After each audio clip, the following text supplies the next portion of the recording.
Bismillahirrahmanirrahim. Assalamualaikum warahmatullahi wabarakatuh.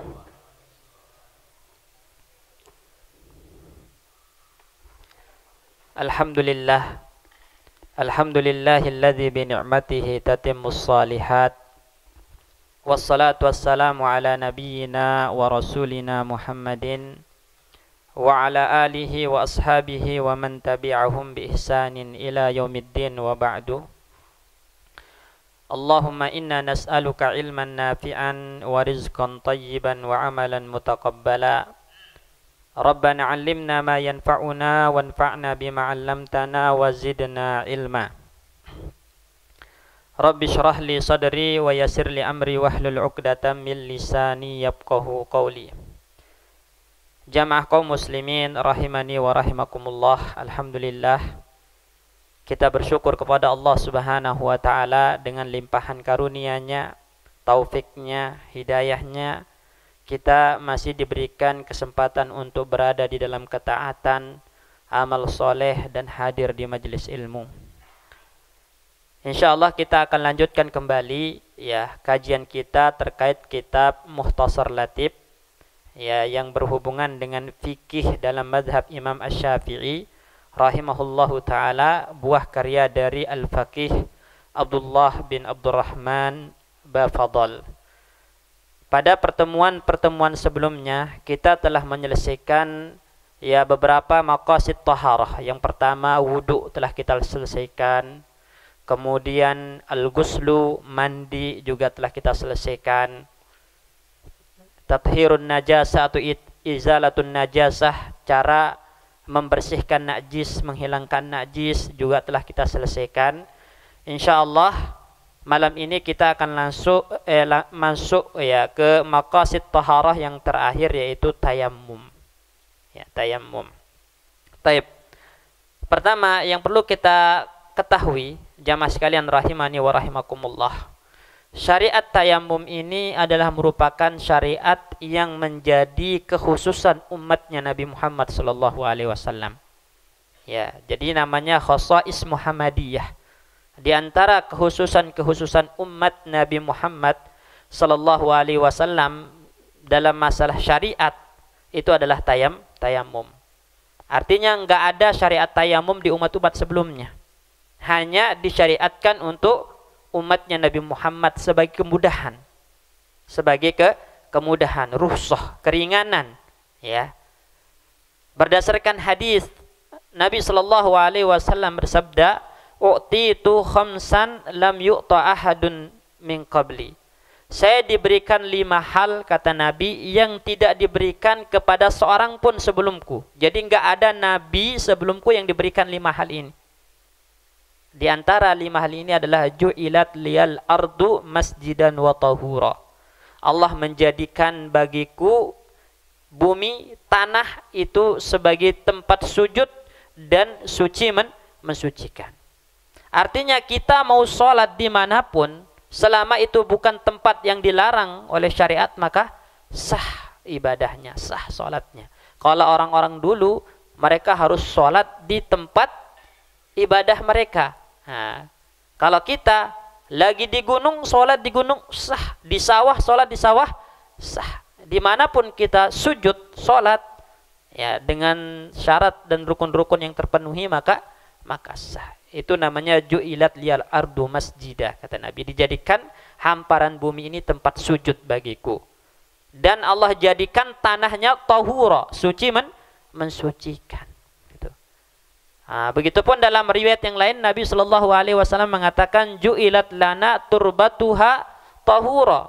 Allah jadikan tanah dari bumi ini untuk kita suci mensucikan. Dari sini dapat dipahami, kata para ulama, bahwasanya tayammum ini adalah syariat yang khusus untuk umat Nabi Muhammad sallallahu alaihi wasallam. Dan tayammum ini syariat yang diwajibkan atau diturunkan pada tahun ke-4 atau ke-7 Hijriah. Jadi ada silang pendapat di kalangan para ulama, ada yang mengatakan disyariatkan pada tahun ke-4 Hijriah, ada yang mengatakan pada tahun ke-6 Hijriah.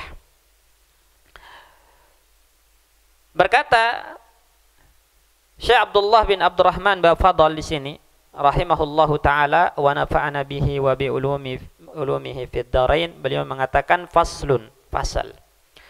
Wa yajibu tayammumu anil hadasil asghari wal akbari indal ajzi an isti'malil ma'i bisababi faqdihi fi hadarin aw safarin walil maridi. Diwajibkan tayammum, berarti hukum tayammum itu wajib. Tapi wajib bagi siapa? Nah, ini pertanyaannya. Ya. Wajib bagi orang yang tidak mampu menggunakan air. Nah, tidak mampu di sini baik secara hissi, artinya memang nggak ada air sama sekali yang bisa digunakan. Ini namanya faqidul ma' hissiyan.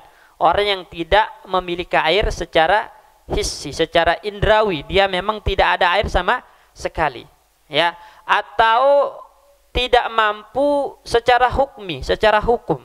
Artinya ada air, namun dia tidak bisa menggunakannya. Entah itu karena sakit, kalau dia pakai air maka akan semakin parah penyakitnya, nah, semakin lama sembuhnya.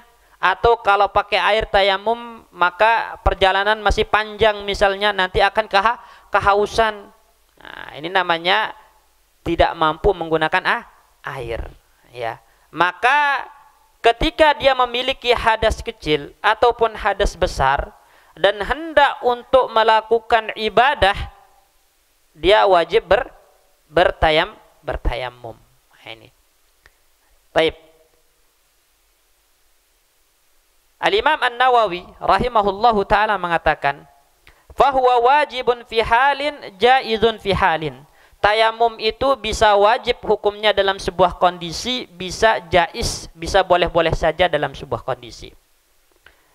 Fa idza lam yajidil ma' wa dhaqal waqtu wajaba. Kalau ada orang tidak memiliki air sama sekali, tidak mendapatkan air dan waktu telah menyempit, waktu sholat telah menyempit, udah di akhir-akhir waktu sholat, ya udah nyari air nggak ada dan sudah mau habis waktu sholat, apa hukumnya tayamum? Wajib dia tayamum pada saat itu. Wa iza wajadal ma'a bi aktsari min samanil misal. Ya. Kalau ada orang dalam perjalanan kemudian dia mau sholat, nyari air enggak ada, kemudian nemukan air dijual, tapi harganya itu melambung tinggi, melebihi harga biasa. Ya, biasanya mungkin harga satu botol air mineral misalnya itu 10.000, ini harganya misalnya sampai 500.000 gitu kan. Harganya melambung tinggi. Maka boleh dia bertayamum. Ya. Boleh dia bertayamum, walaupun yang lebih afdal adalah beli air walaupun dengan harga yang sangat mahal, kemudian digunakan untuk berwudu. Ya, karena memang harta ya Allah berikan untuk menopang ibadah. Tapi kalau ada kebutuhan yang lebih mendesak lain, ya maka disinilah letak kebolehan dia bertayamum. Jadi tayamum itu bisa wajib dalam satu kondisi, bisa menjadi boleh dalam satu kondisi.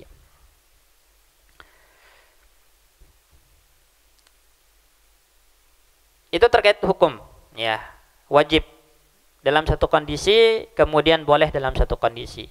Kemudian tayamum itu untuk apa? Pertama, karena ada hadas kecil, ya, berarti dia pengganti dari wudu kalau ada hadas kecil. Kemudian yang kedua, karena ada hadas besar, berarti pengganti dari mandi. Ya.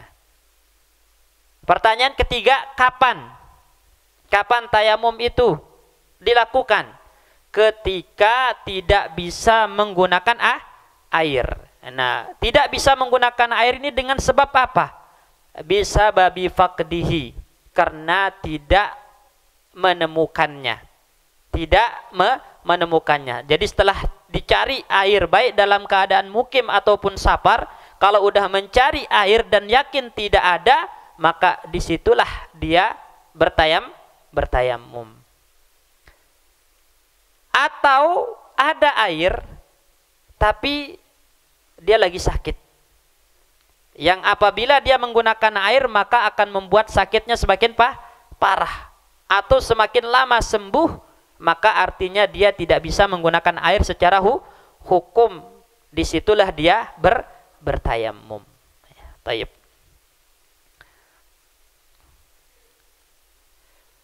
Wa idza kana fi badanihi jirahatun yadurru bihal ma. Ya, kalau dalam badan seseorang itu ada luka yang kalau terkena air itu akan membahayakannya, akan membuat dia semakin parah sakitnya, semakin lama sembuhnya, atau bisa menyebab kematian, ya, ghasalas sahiha wa tayammama 'anil jarih fil wajhi wal yadain. Dia membasuh anggota badan yang sehat dan bertayamum untuk luka yang tidak bisa terkena air tadi. Jadi gambarannya begini misalnya, jamaah sekalian rahimani wa rahimakumullah. Ada orang terluka di tangannya, luka.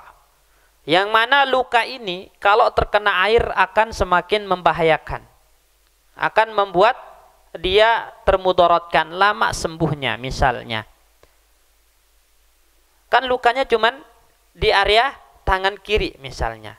Berarti kalau mau berwudu masih mungkin menggunakan air di anggota badan yang lain?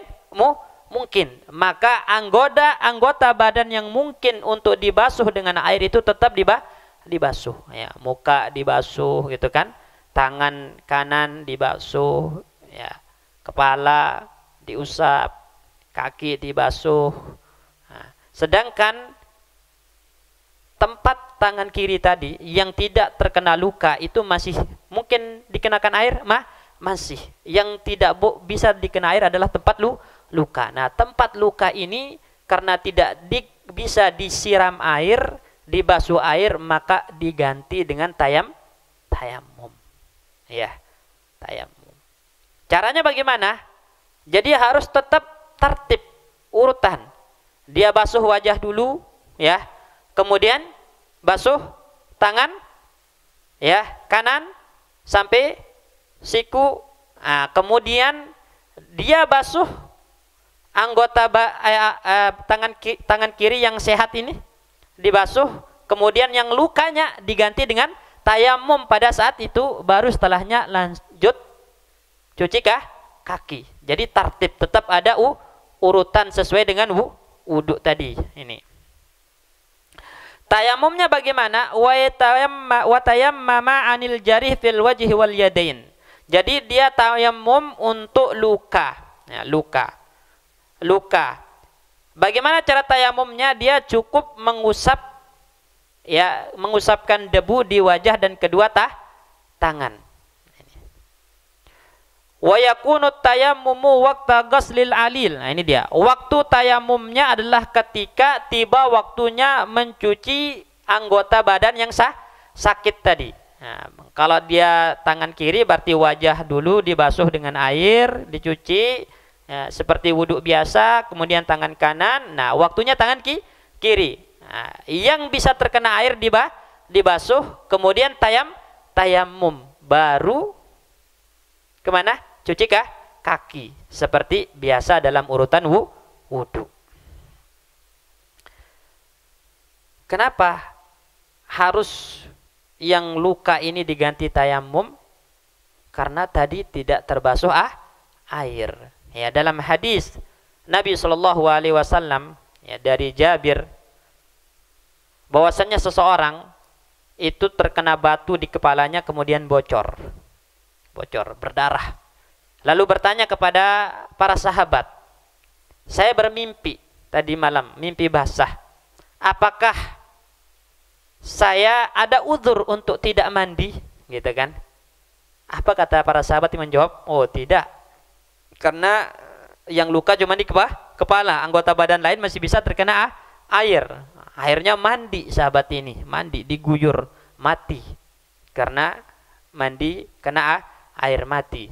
Lalu Nabi mengatakan innama yakfihi ayyatayammama. Cukup sebenarnya dia itu tayammum. Wa ya'sibu ala ra'sihi hirqatan. Dengan cara apa? Pertama, dia lilitkan di kepalanya itu helai kain. Tempat yang luka yang terkena bocor itu diperban, gitu istilah kita, diperban. Ya. Kemudian dia yamsah 'alaiha. Dia mengusap, dia usapkan, ambil air dengan tangan, diusapkan air di atas perban itu. Wa yatayammam, kemudian tayammum. Wa yaghsil sa'ira jasadi, baru siramkan air ke seluruh anggota badan yang lain. Ya, jadi enggak dibiarkan begitu saja. Ya.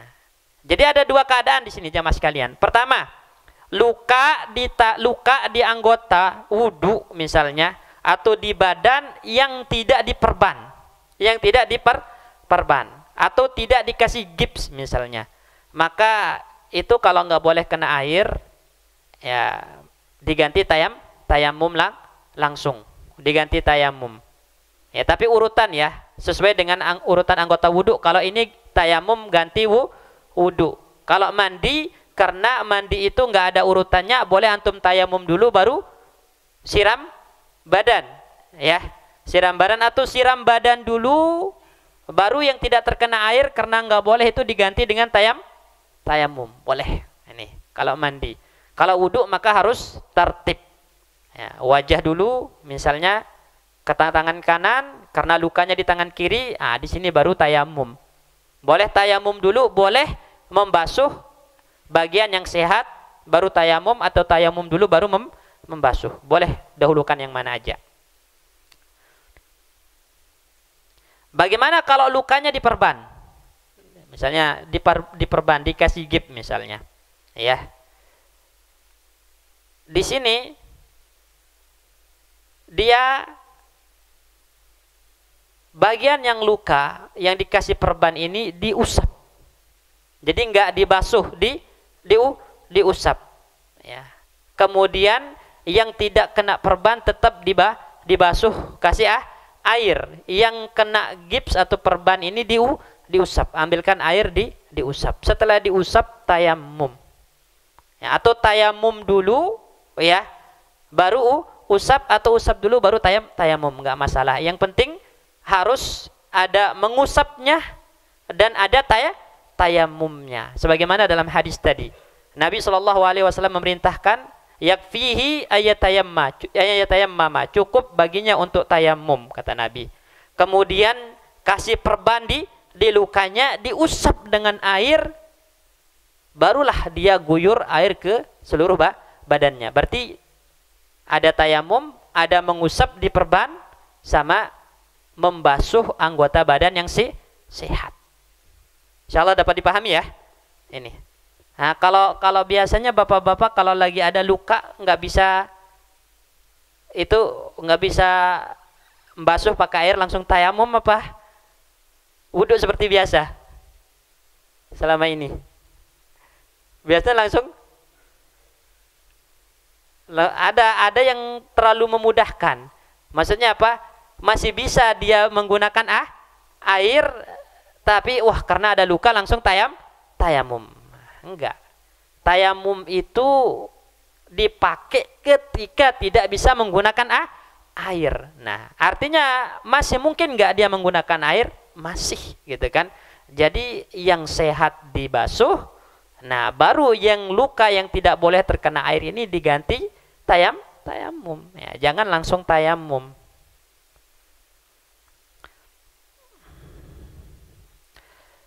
Wa yajibu mashul jabirati bil ma'i idza lam yumkin ikhrajuha. Ini wajib hukumnya mengusap jabirah. Jabirah itu kayak perban, kayak gips tadi.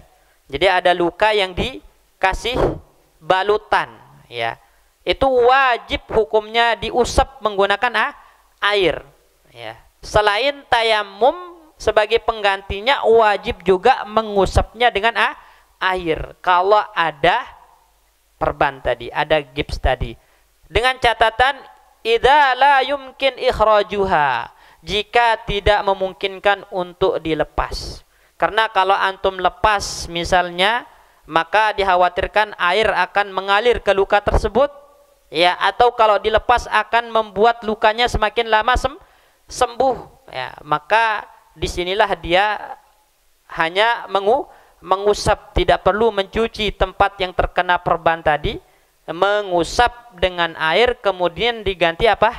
Tayamum. Ini.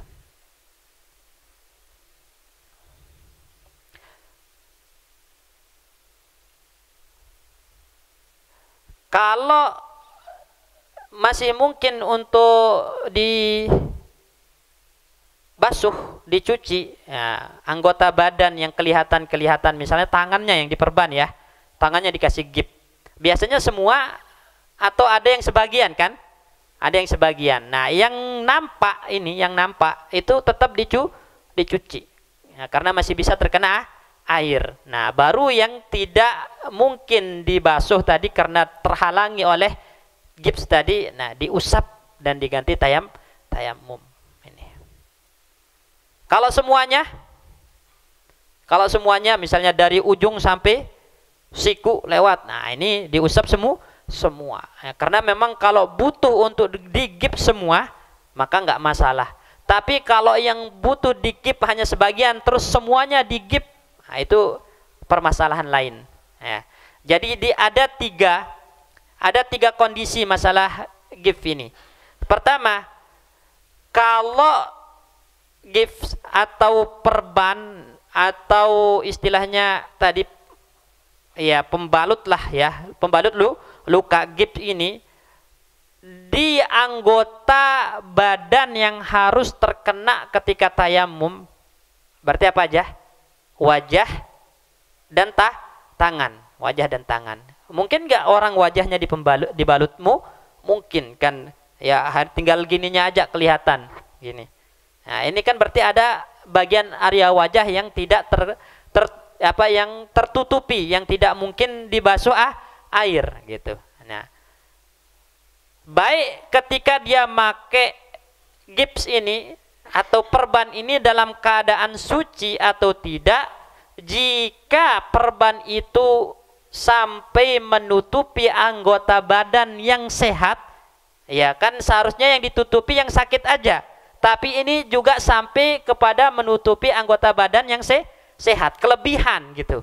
Ya, lukanya di sini, nah, tapi di gips kelebihan. Nah, dan letak gipsnya ini adalah di anggota badan yang bisa dikenakan tayamum tadi, mengusap, ya, wajah dan tangan, debu ketika tayamum, ya. Maka di sini dia nanti, ya, ketika sudah sehat harus mengulang sholat yang dilakukan pada saat sakit dalam kondisi apa? Digips dan pakai tayamum tadi. Dia harus ngulang, kodok. Kenapa mengulang, bapak-bapak sekalian? Karena dia melebihkan gipsnya kepada anggota badan yang sehat, yang harusnya itu dicuci, dibasuh, tapi karena digips berkelebihan itu kan nggak bisa. Terus dia ganti dengan tayamum, itu nggak bisa diganti dengan tayamum, ya kan, harus dicuci, tapi karena gipsnya kelebihan, nah, maka dia tetap tayamum, sholat, tapi nanti kalau udah sehat diulang sholatnya, kodok. Ini penting, ya. Kedua, kalau gips itu di anggota badan yang bukan anggota tayamum, berarti bukan di wajah, bukan di tangan, dan mengambil, ya, batas yang lebih dari yang dibutuhkan untuk gips. Misalnya yang harus digips itu kan yang sakit aja, sekarang lebih sampai ke anggota badan yang sehat, ikut ke gips misalnya, ya. Di sini meskipun dia memakai gips itu dalam keadaan suci atau tidak, juga harus mengulang sholat. Harus mengulang sholat. Contoh, ya, lukanya di kaki misalnya. Kaki itu anggota tayamum apa bukan? Bukan. Nah, kalau kakinya lukanya di kaki gitu. Lukanya di kaki. Sebenarnya yang harus digip misalnya bagian ujung aja misalnya ya. Tapi langsung ke semua sampai mata kaki. Nah, berarti ini kan berlebih. Berlebih mengambil ya area yang sehat untuk digips, padahal yang harus hanya yang bagian luka saja. Lalu dia ketika berwudu ya, maka dia mengusap di atas gips tersebut, tayamum, dan nanti ketika sehat wajib mengulang sholat, wajib ya, mengkodok sholat yang dilakukan pada saat sakit dalam keadaan bertayamum tadi dan mengusap tadi. Yang ketiga ya,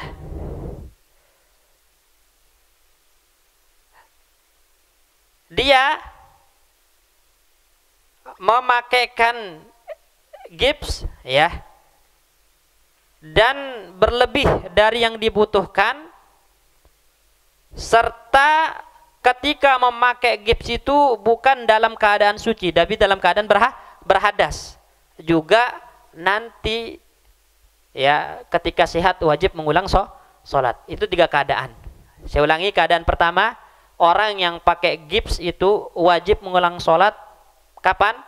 Ketika dia memakai gips di anggota tayamum, di wajah dan tangan ya, baik itu dalam keadaan suci ataupun berhadas, lalu gips itu lebih dari yang dibutuhkan oleh yang sakit sampai mengenai anggota badan yang sehat tadi, maka di sini harus mengulang sholat.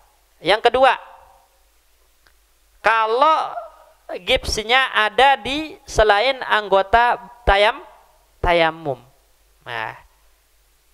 dan sampai kepada badan yang sehat, melebihi ya yang dibutuhkan oleh yang sakit, sehingga digips juga yang bagian yang sehat ya, sesuai dengan yang dibutuhkan, mungkin untuk merekatkan, untuk semakin kuat gipsnya. Akhirnya yang sehat pun ikut terkena gips di sini. Baik dia pakai gips ini dalam keadaan suci ataupun berhadas, tetap nanti kalau sehat mengulang sholat kodok. Ini. Yang ketiga, kalau ya gips itu mengambil area yang sehat sesuai dengan kadar yang dibutuhkan saja dan dipakai dalam keadaan berhadas, maka dia mengulang sholat juga, kodok nanti ketika sudah sehat. Dan ada 2 keadaan dia tidak harus mengulang. Dia tidak harus mengulang. Kapan? Apabila gipsnya itu bukan di anggota tayamum dan hanya cukup di area yang sakit saja, tidak lebih kepada anggota yang sehat. Ini baik dia pakai dalam keadaan suci ataupun tidak perlu dia mengulang sholat. Kenapa? Karena memang ya yang sakit aja yang digips, diganti dengan mengusap dan tayamum. Tidak ada anggota badan yang sehat yang terkena gips di sini. Ya. Yang kedua, nih, apabila gips yang menutupi luka itu bukan di anggota tayamum, dan dia mengambil area yang sehat sesuai dengan kadar yang dibutuhkan. Ya, karena memang dibutuhkan ini. Ya, supaya gipsnya kuat, mau nggak mau harus terkena yang sehat juga gitu kan. Tapi sesuai kadar yang dibutuhkan, nggak berlebih. Dan dia memakainya dalam keadaan suci, berarti nggak perlu mengulang sholat. Tadi kenapa mengulang? Dia memakaikan gips sampai ke area yang sehat melebihi kadar yang dibutuhkan. Ya. Kalau sesuai dengan kadar yang dibutuhkan saja, walaupun sampai ke area yang sehat, karena memang kadar itu dibutuhkan, tapi dipakai gip itu dalam keadaan suci, tidak perlu mengulang. Kalau dipakainya dalam keadaan tidak bersuci, mengulang nggak? Mengulang. Nah, jadi kan ada 3, berarti ada 5 keadaan ya. 3 mengulang sholat qadha, 2 tidak. Apa yang pertama tadi, bapak-bapak sekalian? Siapa tahu nanti kita nggak tahu yang namanya musibah kan.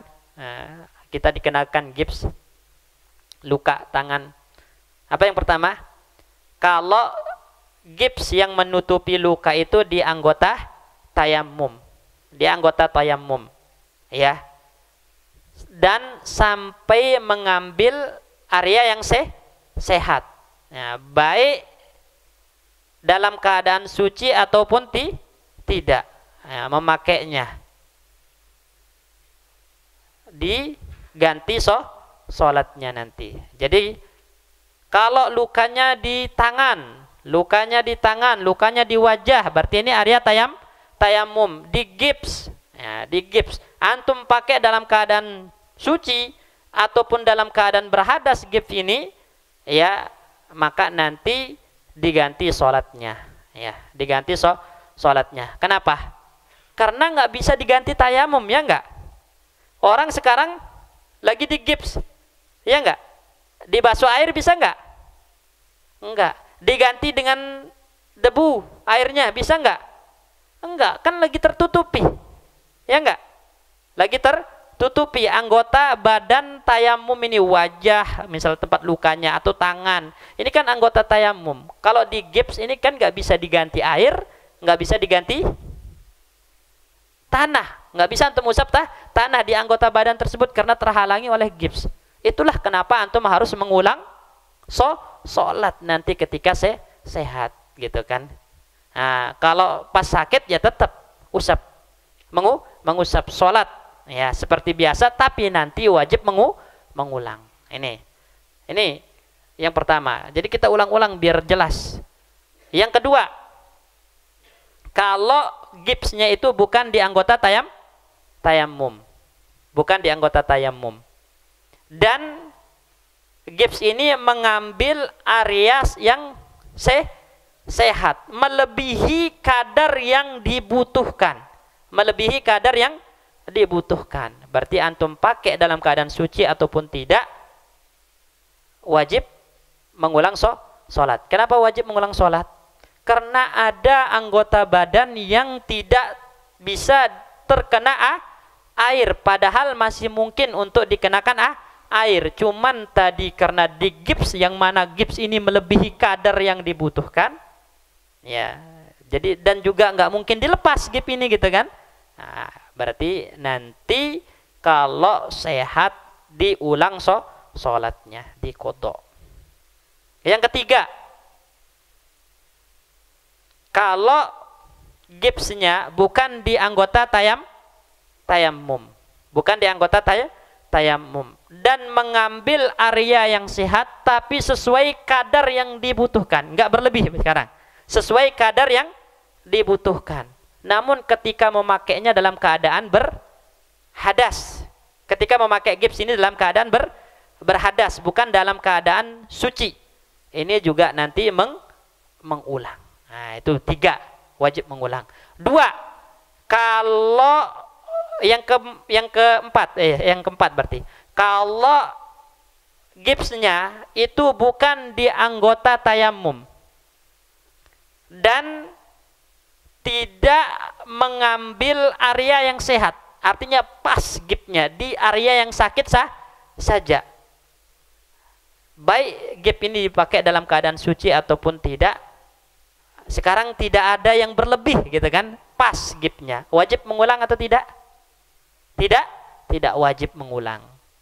Yang terakhir, kalau gipsnya itu di selain anggota tayamum dan mengambil area yang sehat sesuai dengan kadar yang dibutuhkan, tapi pas pakai gips itu dalam keadaan suci dari hadas, nanti wajib mengulang atau tidak?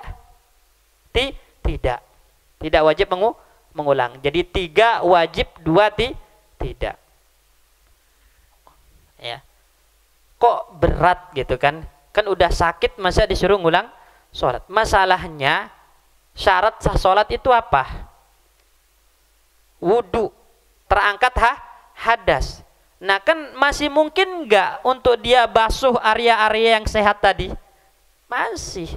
Tapi karena digips ya hingga tidak bisa terbasuh, nah, itulah yang membuat tidak sah sehingga harus mengulang. Ini pentingnya.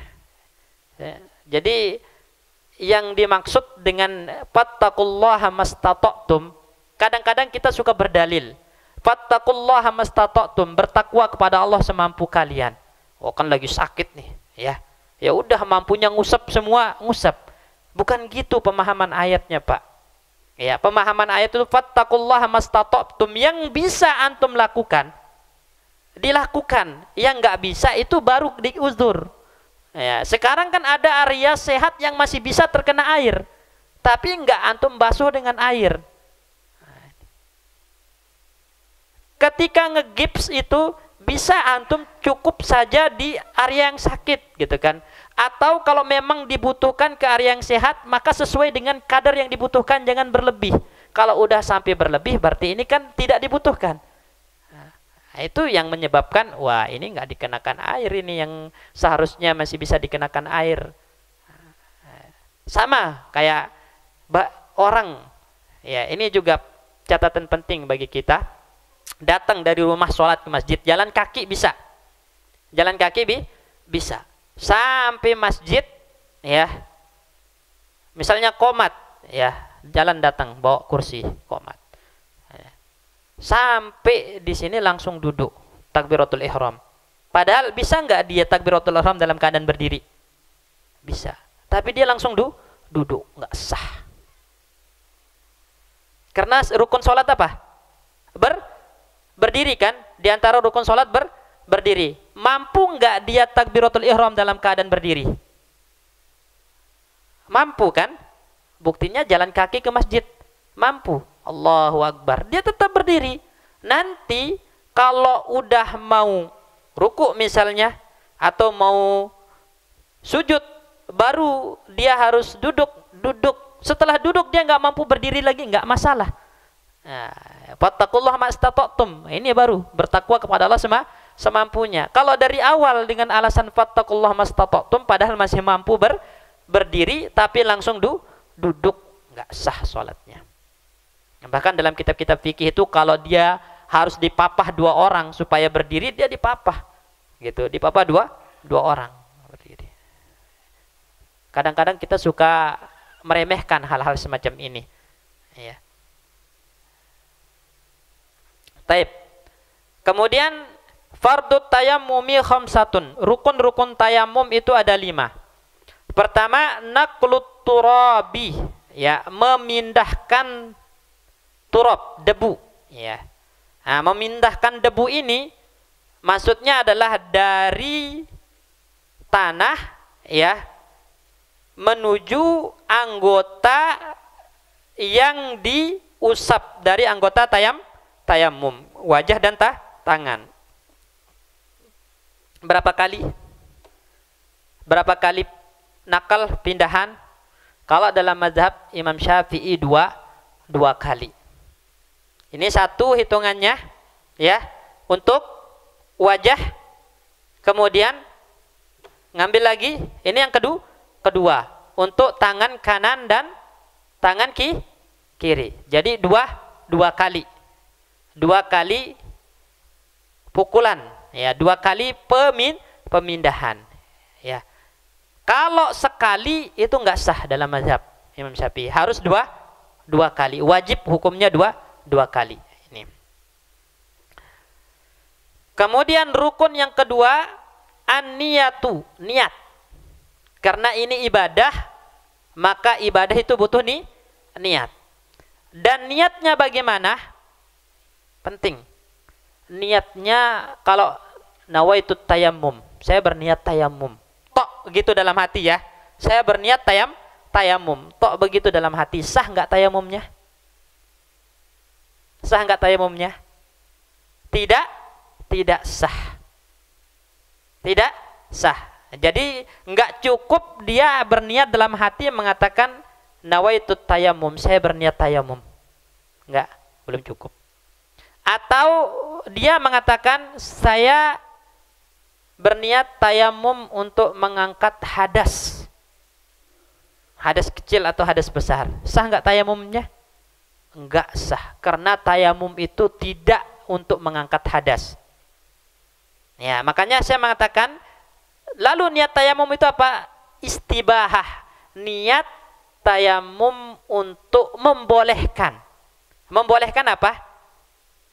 Sesuatu yang fardu atau sesuatu yang sifatnya nafilah. Berarti antum ketika ini kan memindahkan debu ini ke area yang harus diusap itu sambil niatnya apa?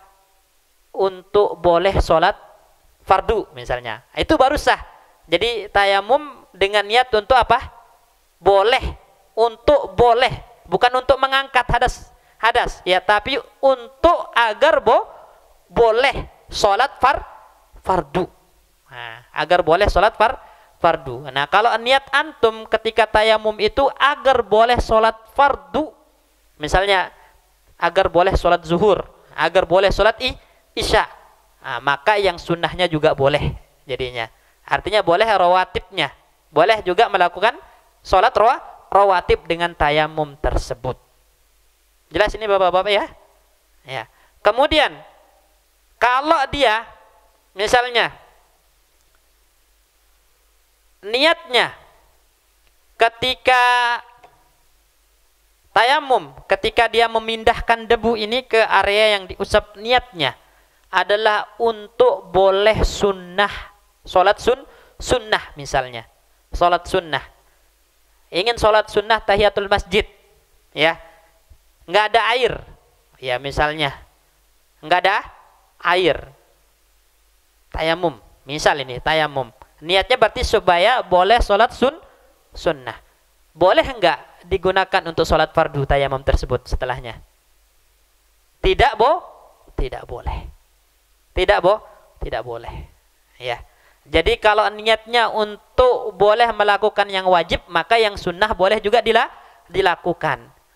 Kalau dia niatnya untuk boleh melakukan yang sunnah, maka yang wajib tidak bisa dilakukan dengan tayamum tersebut. Jadi poinnya adalah niatkan supaya boleh sholat, baik itu sholat fardu. Nah, maka niatnya nanti niat supaya boleh sholat fardu. Nah, fardunya apa? Entah itu fardu zuhur, fardu asar, dan seterusnya. Ya. Atau niat supaya boleh sholat sunnah. Sunnahnya apa? Gitu. Rawatib dan yang semisalnya.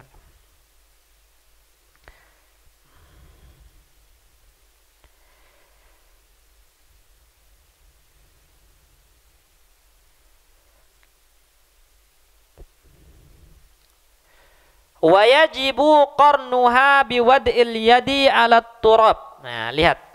Niat sekarang waktu niat. Waktu niat. Kalau tadi kan tata cara niatnya. Yaitu dia niatkan supaya boleh melakukan yang fardu atau melakukan yang sunnah tadi. Kapan waktu niatnya?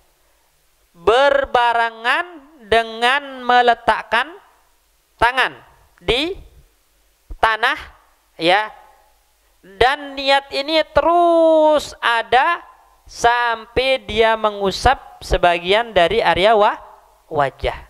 Jadi jangan dibatalkan niatnya, ya, niat kemudian tengah-tengah sebelum mengusap wajah dibatalkan niatnya, maka harus mengulang.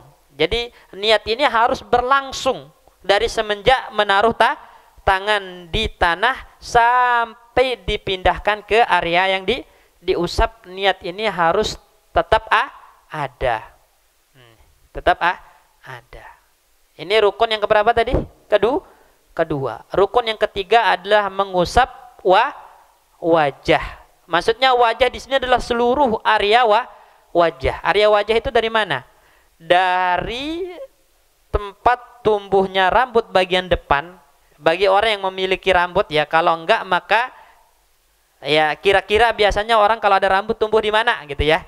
Di area depan ini sampai tempat bertemunya tulang gigi ini. Nah, di sini kan tempat bertemunya sampai sini. Ini memanjang, berarti dari tempat tumbuhnya rambut bagian depan sampai dagu ya, sampai tempat tumbuhnya janggut ini. Ya. Sedangkan kalau melebar dari telinga ke telinga, berarti kalau diputar ini semua harus kena. Harus kena. Kemudian yang keempat, mengusap kedua tangan sampai siku. Ini dalam madhab. Dalam madhab Imam Syafi'i, ya tayamum itu mengusap kedua tangan sampai siku. Siku juga harus ikut diusap dengan debu. Ya. Yang biasanya mungkin bapak-bapak sering dengar itu kan sampai telapak pergelangan tangan. Itu yang sering kita dengar. Ya. Tapi kalau dalam mazhab Imam Syafi'i itu harus sampai siku. Karena yang namanya tayamum pengganti wudu. Kalau wudu basuhnya sampai mana? Siku ikut dibasuh. Begitupun tayamum maka siku ikut diusap. Ikut diusap. Nah, ini 4 ya. Baru 4. Sekarang rukun yang kelima, tartib. Tartib. Berarti harus urut. Maksudnya apa? Wajah dulu baru tangan. Jangan dibalik, tangan dulu yang diusap baru wajah. Enggak sah tayamumnya. Jadi harus wajah dulu baru tangan. Baik, selanjutnya. Udah azan ya? Oh, Masya Allah, udah pas. Berarti insya Allah nanti kita akan masuk ke syarat-syarat tayamum. Nah, jadi pembahasan tayamum itu panjang. Ada syarat-syarat yang harus terpenuhi. Karena yang namanya tayamum itu adalah menyampaikan debu ke anggota badan yang diusap. Ya, dengan syarat-syarat khusus yang harus terpenuhi. Debunya aja ada syaratnya, gitu kan? Tanah yang digunakan tayamum itu ada syaratnya, enggak sembarang tanah. Kadang-kadang kan orang-orang gampangan, langsung aja lagi di pesawat, jendela pesawat ditepuk, gitu kan? Di bis, jendelanya bis ditepuk, ada debunya enggak itu jendela pesawat?